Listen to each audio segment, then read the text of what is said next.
Hello everyone, स्वागत है आप सभी का। साथ ही इस क्लास में हम करने वाले हैं टॉप 20 क्वेश्चन 20 क्वेश्चन करने वाले हैं जो सामान्य ज्ञान के इंपॉर्टेंट रहने वाले हैं। जीके जीएस के टॉपिक में सारे प्रश्न इसमें मिलने वाले हैं। सभी प्रश्न बहुत ही इंपॉर्टेंट होने वाले हैं, तो आप क्लास को लास्ट तक देखिएगा। साथियों, पहला प्रश्न है हमारा क्वेश्चन नंबर 1, सविनय अवज्ञा आंदोलन कब शुरू हुआ? साथियों, सविनय अवज्ञा आंदोलन ये 1930 में शुरू किया गया था, महात्मा गांधी जी के द्वारा। सविनय अवज्ञा आंदोलन आपको याद रखना है।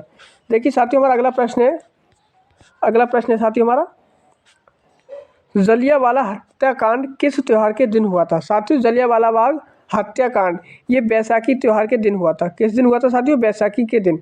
आपको इसकी डेट याद रखनी है। डेट है साथियों 13 अप्रैल 1919। 13 अप्रैल 1919 को यह हत्याकांड हुआ था साथियों। 13 अप्रैल 1919 को आपको याद रखना है। अमृतसर में हुआ था जलियांवाला बाग हत्याकांड। आगे देखिए साथियों, अगला प्रश्न है, लाल बहादुर शास्त्री राष्ट्रीय प्रशासन अकादमी कहाँ स्थित है? साथियों, लाल बहादुर राष्ट्रीय प्रशासन अकादमी ये मसूरी में स्थित है। मसूरी उत्तराखंड में स्थित है, आपको याद रखना है। आगे देखिए साथियों, हमारा अगला प्रश्न है, एम के गांधी द्वारा पहले लिखित पुस्तक कौन सी है? साथियों, एम के गांधी का मतलब है मोहनदास करमचंद गांधी द्वारा पहले लिखित पुस्तक कौन सी है? तो वो साथियों हिंद स्वराज। आपको याद रखना है, हिंद स्वराज इनकी पुस्तक है। साथियों, आपको इनकी एक पुस्तक का नाम और याद रखना है, उसका नाम है सत्य के प्रयोग। आप नोट करिएगा इस किताब को, सत्य के प्रयोग। ये भी कुछ पुस्तक एम के गांधी की है, महात्मा गांधी की है, सत्य के प्रयोग। और हिंद स्वराज को तो आपको याद रखना ही है। कादम्बरी ये बाणभट्ट की पुस्तक है। आगे देखिए साथियों, हमारा अगला प्रश्न है, अंतर्राष्ट्रीय मुद्रा कोष। साथियों, आपने IMF का नाम तो सुना ही होगा। IMF का मुख्यालय कहाँ स्थित है? तो ये वाशिंगटन DC में स्थित है। वाशिंगटन DC में स्थित है, आप सभी को याद रखना है। आगे देखिए साथियों, हमारा अगला प्रश्न है, खालसा पंथ की स्थापना किस सिख गुरु ने की थी? साथियों, खालसा पंथ की स्थापना तो ये 1699 में की थी। कब की थी साथियों? 1699 में खालसा पंथ की स्थापना तो किसने की थी? गुरु गोविंद सिंह ने की थी। ऑप्शन ए राइट आंसर हो जाएगा साथियों, गुरु गोविंद सिंह ने 1699 में की थी। आगे देखिए हमारा साथियों, अगला प्रश्न है हमारा, सफ़ेद रंग के प्रकाश में कितने रंग होते हैं? तो साथियों, आपको याद रखना है 7 रंग होते हैं।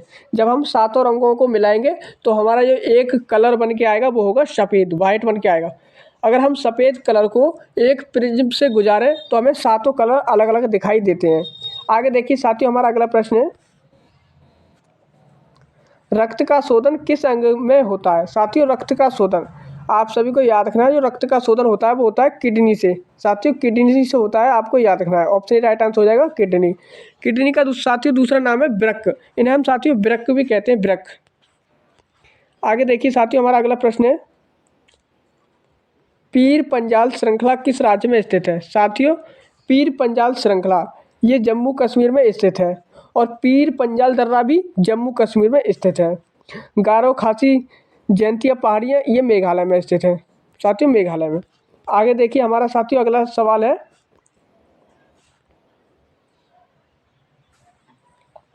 स्टैच्यू ऑफ यूनिटी किस राज्य में स्थित है? साथियों, स्टैच्यू ऑफ यूनिटी गुजरात राज्य में स्थित है, गुजरात के केवड़िया में स्थित है।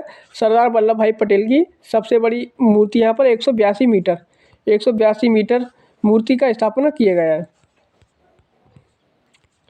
आगे देखिए साथियों, हमारा अगला प्रश्न है, भारत का पहला गवर्नर जनरल कौन था? साथियों, भारत का पहला गवर्नर जनरल आपको याद रखना है लॉर्ड विलियम बेंटिंक।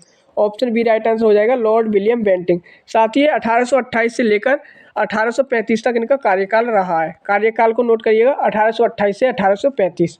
आगे देखिए हमारा अगला सवाल है, भारत के प्रथम कानून मंत्री कौन थे? साथियों, भारत के प्रथम कानून मंत्री कौन थे? तो ये थे BR Ambedkar, doctor BR Ambedkar. Option A right answer हो जाएगा, डॉक्टर BR अम्बेडकर। आगे देखिए साथियों, हमारा अगला सवाल है, मोहन बागान किस खेल की टीम में है? मोहन बागान साथियों, मोहन बागान किस खेल की टीम में है? तो ये किसकी टीम में आपको याद रखना है, ये है फुटबॉल। किसकी टीम में साथियों? फुटबॉल की टीम में। ऑप्शन बी राइट आंसर हो जाएगा, फुटबॉल। आगे देखिए साथियों, हमारा अगला सवाल है, वल्लभ भाई पटेल को सरदार की उपाधि किसने दी थी? साथियों, वल्लभ भाई पटेल को सरदार की उपाधि बारदोली सत्याग्रह में बारदोली की महिलाओं ने दी थी। बारदोली सत्याग्रह में बारदोली की महिलाओं ने दी थी, आपको याद रखना है।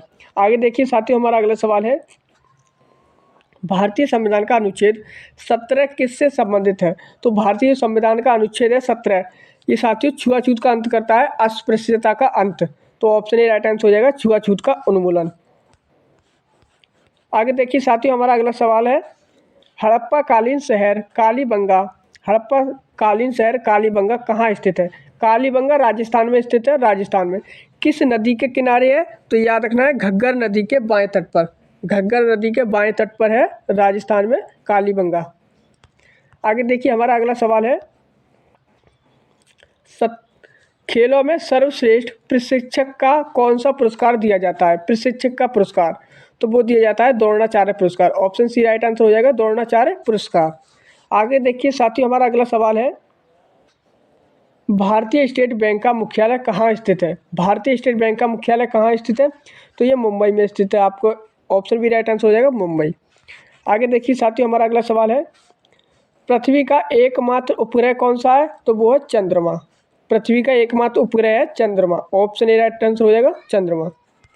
आगे देखिए साथियों, हमारा अगला सवाल है, एशिया महाद्वीप की सबसे ऊंची चोटी, पर्वत चोटी कौन सी है? तो आप सभी को पता है, वो तो है माउंट एवरेस्ट। एशिया महाद्वीप की सबसे ऊंची चोटी है। साथियों एशिया महाद्वीप की नहीं, पूरे विश्व की सबसे ऊंची चोटी है माउंट एवरेस्ट। इसकी ऊंचाई कितनी है? 8,848 मीटर। साथियों आज की क्लास में हमारे 20 क्वेश्चन पूरे हुए। अगली क्लास में हम आपको टॉप 20 क्वेश्चन फिर से लेकर आएंगे, तो आप इस चैनल पर बने रहिएगा। चलिए साथियों, इस क्लास को यहीं तक रखते हैं, मिलेंगे अगली क्लास में। तब तक के लिए जय हिंद, जय भारत।